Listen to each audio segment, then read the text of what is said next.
Compact cameras are getting bigger, beefier, and more advanced as the smartphone revolution takes over the lower end of the market. We've already seen a handful of SuperZoom models with a 1-inch sensor at their core, but now it's Canon's turn to step up to the plate with the PowerShot G3 X. Teased by Canon back in February, the concept of the PowerShot G3 X isn't exactly new. The likes of the Panasonic Lumix FZ1000 and Sony CyberShot RX10 touch upon the large sensor, large zoom concept in their individual ways too. However, the Canon is the first camera to pair such a large 1-inch sensor with a 600mm equivalent maximum focal length. That's courtesy of a 2.5x optical zoom, a 24 to 600mm f/2.8-5.6 equivalent optic, which is no mean feat at this scale. That maximum f/2.8 aperture does rapidly fall off, though, hitting f/5.6 by the time you've extended to around the 180mm equivalent mark, as presented in markings on the lens barrel but, oddly, not displayed on the rear screen. The G3 X has been crafted in typical Canon compact style. That is, it feels more on the side of PowerShot than it does EOS DSLR. The design teams are separate, so that's perhaps no surprise. There's not the weightier metal build of the G1X MKII to be found in the G3 X, instead an altogether lighter and more plasticky finish. But that doesn't stop it from being quality, showing off various smarts, including dust and drip protection. There's no official IP rating, but Canon claims it can withstand the elements to the same extent its 70D DSLR can. A top feature to squeeze in there for the £799 price tag. Although speaking about price can be subjective, it's a really important factor at play here. Positioned almost identically to the Panasonic FZ1000, at launch anyways, and a few £100 less than the just announced Sony RX10 MKII, this is Canon thinking with consideration. So can the G3 X offer more than its near competition? Other than the longer lens, not exactly.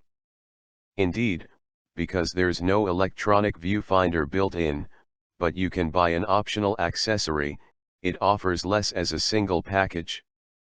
So it's more like an advanced compact solution, a product minus some of the DSLR-like details that its competitors bear. For example, the G3 X's zoom is controlled via the toggle around the shutter button rather than via a twist of the lens barrel. We're okay with that, but would rather have the option to control zoom via both functions. With the optional viewfinder attached, we also find the top thumb dial a tiny bit too close to the rear, and therefore away from a reaching finger, while the shutter button sits very flat, not like the angled position you'll find in Canon's EOS DSLR cameras.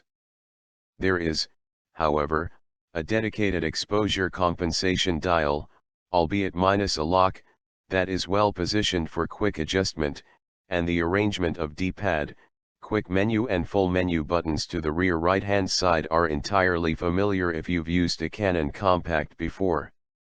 It all works well and feels right.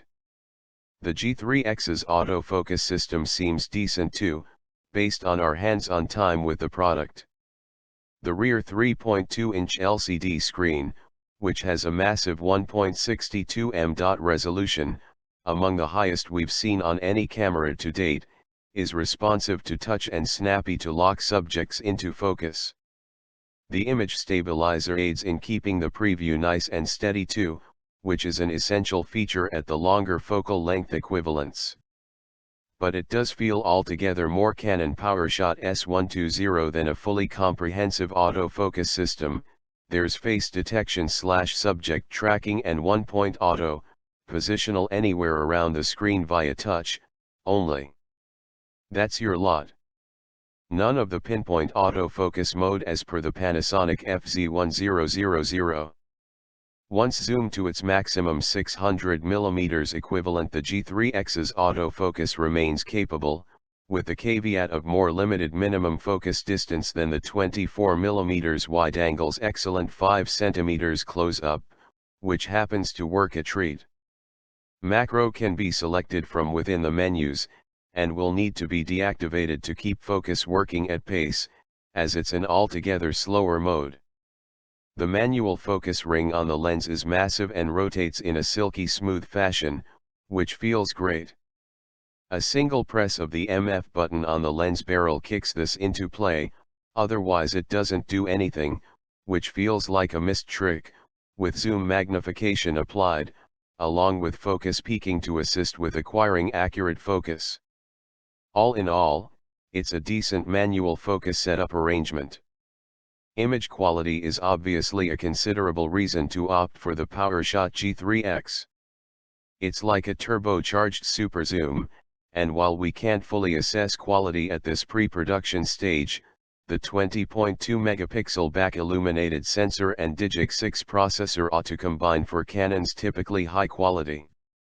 Not that, insofar, we've seen any other Canon camera don a 1-inch sensor, so we're certainly interested to see how well its results hold up in the real world. The sensitivity maxes out at a bold ISO 12802, which gives plenty of scope for shooting in low light. And when things get too bright, there's a built-in ND, neutral density, filter that slides into place within the lens construction to cut out 3 stops of light. As the maximum shutter speed is 1/2000 th of a second, which at f/2.8 on a warm summer's day will cause exposure issues, this is a very useful feature. We're also fond of the screen's tilt angle mechanism. We'd actually prefer it to be bracketed to the side of the camera for greater versatility, but it works fine in its current format, pulling away easily from the body for overhead, waist level or even front-facing, dare say selfie, work.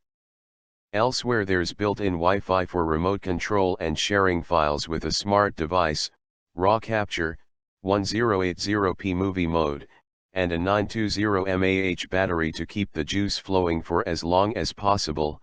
Canon quotes 300 to 410 shots per charge, or 240 shots with the EVF attached. Interestingly, there's a second button on the side of the lens which pops the camera into an auto framing mode.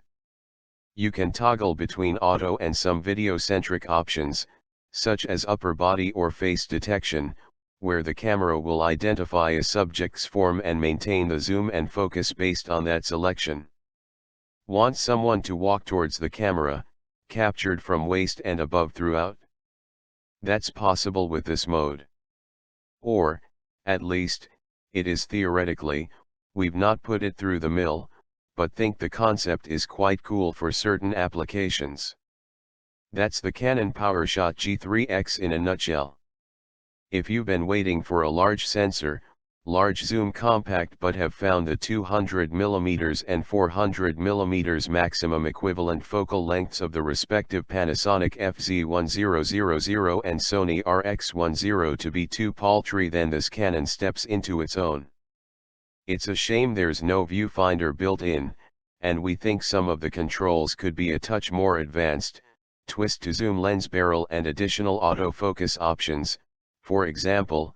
But for its first shot in this beefed-up camera category, the Canon G3 X sure does put the super in SuperZoom.